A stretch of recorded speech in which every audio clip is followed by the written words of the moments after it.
Gelagat Rauf sopir truk sebelum kecelakaan di tol Cipularang bak firasat. Istri sebut perbaiki rem.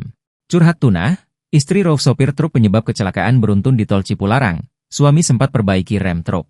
Kecelakaan beruntun berawal dari sopir truk pengangkut kardus yang melibatkan 17 kendaraan dan 29 korban terjadi pada Senin, 11 November 2024, pukul 15.15 waktu Indonesia Barat.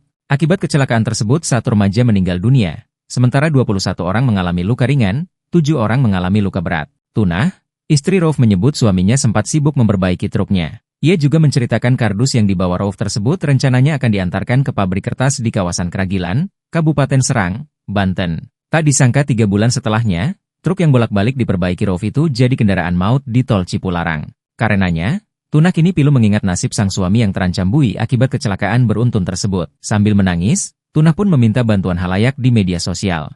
Menurut Tunah, ia dan 5 orang anaknya sehari-hari menempati rumah mertua dan tidak ada rumah milik pribadi. Diketahui, Kapolres Purwakarta, AKBP Lilik Andriansyah mengatakan kendaraan truk trailer Hino bernomor polisi B9440 JIN yang dikemudikan Rauf datang dari arah Bandung menuju Jakarta. Saat melaju di jalan yang menikung dan menurun diduga kurang antisipasi menabrak beberapa kendaraan yang melaju pelan karena sedang terjadi antrean.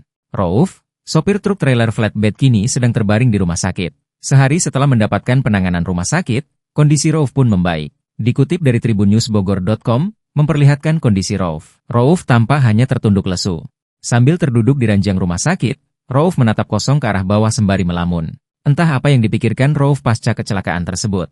Terlebih setelah kecelakaan, Rauf belum bertemu keluarganya yang masih ada di Serang, Banten. Meski telah siuman dan membaik, polisi masih belum bisa meminta keterangan dari Rauf. Hal itu lantaran sang sopir mengalami cedera parah di pinggang imbas kecelakaan.